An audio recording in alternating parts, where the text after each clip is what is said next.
So the 4Runner is really designed to be more versatile in its offerings with the trim walk, even though it is more rugged and capable than, say, the Land Cruiser. Yeah. Like, you're like... Not even fully back. No, you're... Oh, you got no headroom, really? No, Oh. I can't lean back fully. Okay. I'm crunched over. Pop quiz. Before this year, when is the last time that Toyota launched an all-new 4Runner? The answer is 2009. That's right, 16 years since there's been a new 4Runner. But I have one now, and I'm going to review it, so stick around.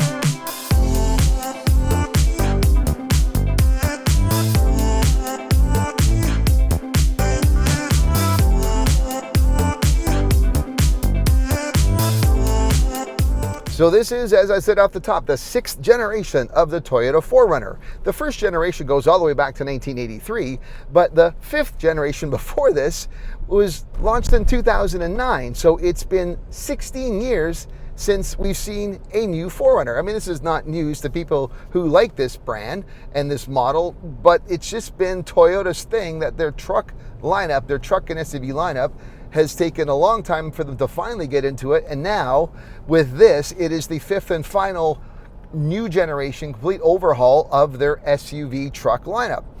There's not many automakers anymore that really have this broad of a SUV body on frame lineup of offerings, but Toyota does. We obviously know with the trucks themselves, the Tacoma and the Tundra, which were some of the first ones to be refreshed, but we have our SUV lineup as well. We have the Sequoia, the 4Runner, and now that they've brought back the Land Cruiser in North America, we have that to distinguish. So under the hood with the new 4Runner, you have 2 engine options. None of them have 6 or 8 cylinders. They are gone, but you have what we would call a 2.4-liter iForce, which is a gas only, and then you have your iForce Max hybrid. I'm in the limited trim, which is the highest trim that only offers the iForce gas only. If you get into your TRD Pro, if you get into your Platinum or your Trail Hunter, you're getting into the iForce Max. The hybrid, of course, itself is really more a hybrid about adding power through hybridization. It's not your Toyota hybrid system where it's all about miserly fuel economy. We've talked about this before and all the other launches that have the iForce Max. But with this iForce, you're looking at, again, a 4-cylinder engine matted to an 8-speed transmission. You have an output of 278 horsepower and 317 pound-feet of torque. If you go upscale, you go into an iForce Max, you're looking at 326 horsepower and 465 pound-feet of torque. So again, the hybrid is really about power because it's the same basic displacement of the engine, just with the electrification and the battery added to it. With a large diversity of trim walks, drive configurations, and 2 different powertrain options, combined fuel economy ratings for the new 4Runner are wide and varied. Here then is a list of all the different ratings in both Canadian and US benchmarks.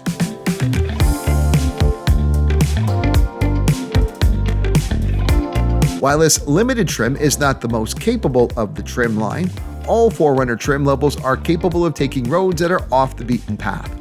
The new 4Runner is built on Toyota's tough TNGA-F global truck platform. The adoption of the platform not only adds strength, but it also improves the vehicle's ride comfort and on-road manners. The newly available stabilizer bar disconnect mechanism increases suspension articulation at the push of a button. This feature allows the vehicle to flex while helping keep tires in contact with the trail. Enhanced ride and handling characteristics on 4Runner were brought to life with suspensions tuned specifically to each grade. The limited and platinum grades, for example, feature adaptive variable suspension tuned for on-road conditions to help give the 4Runner a smooth and luxurious ride.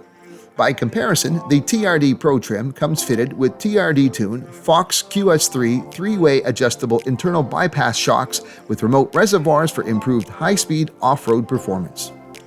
In Canada, 4Runner will be offered in part-time 4-wheel drive or full-time 4-wheel drive, both matted to an electronically controlled 2-speed transfer case with high-low range, along with active traction control and an automatic limited slip differential.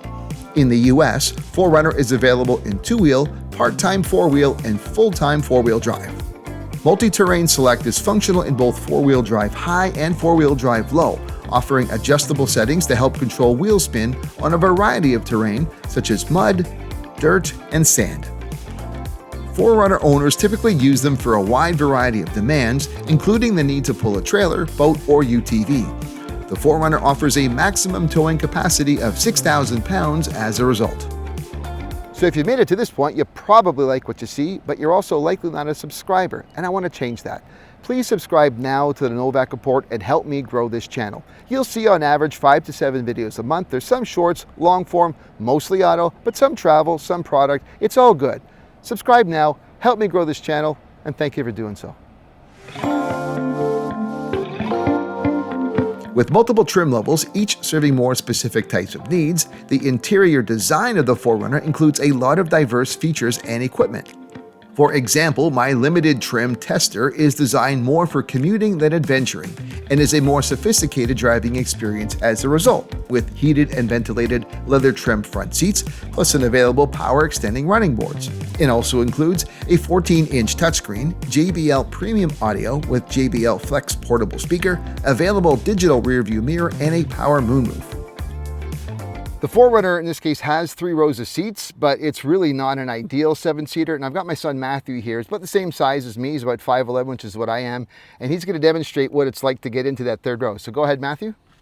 So he's got to lift it up and then approach it in. Okay, now it's the getting in part. It's going to be fun. Get in. Oh, before he does though, to get the seat, you actually have to go do it, Matthew. Pull it out because the seat is, you actually have to pull it out first to get in. And now, oh man, he says, let me widen out a bit. I can't lean back. Yeah, there you go. Look at this here. You are, so bring your knees in. I'm going to try and close, I'm going to lock you in. Oh, good luck. There we go. Yeah. Like you're like. Oh, and that's not even fully back. Oh. No, you're, yeah. I am cramped.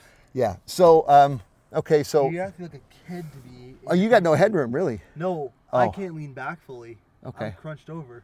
Yeah, coming out.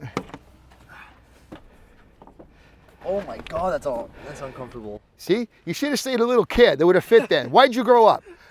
So the 4Runner is really designed to be more versatile in its offerings with the trim walk. Even though it is more rugged and capable than, say, the Land Cruiser, I guess they realize people might want various dry systems or comfort or capabilities.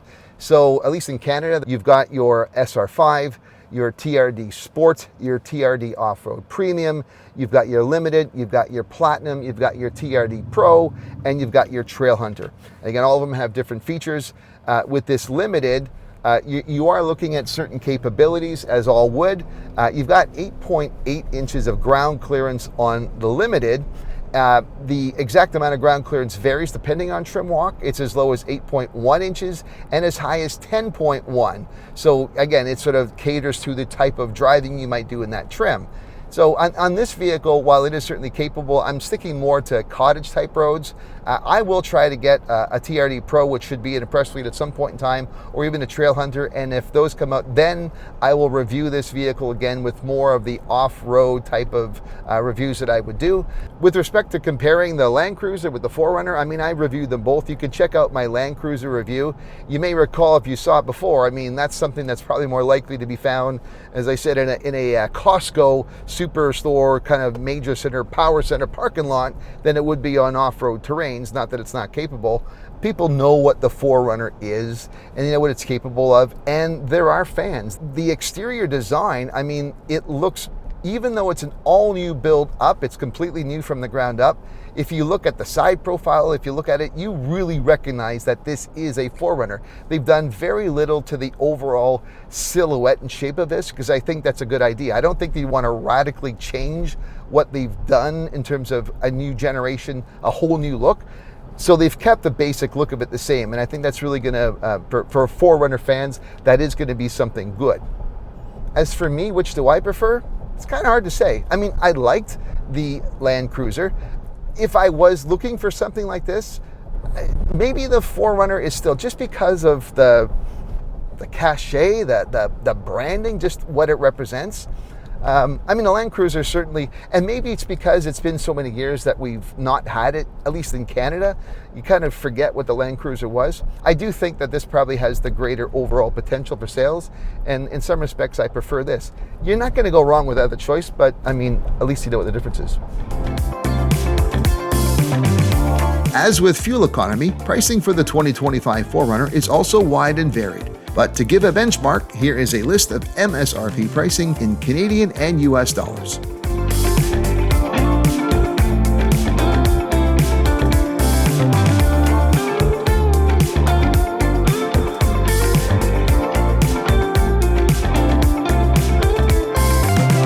So with 16 years worth of weight, well, this still is a 4Runner. It's largely the same, but new enough that I think it's gonna do quite well. I mean, that's what I think. But what do you think?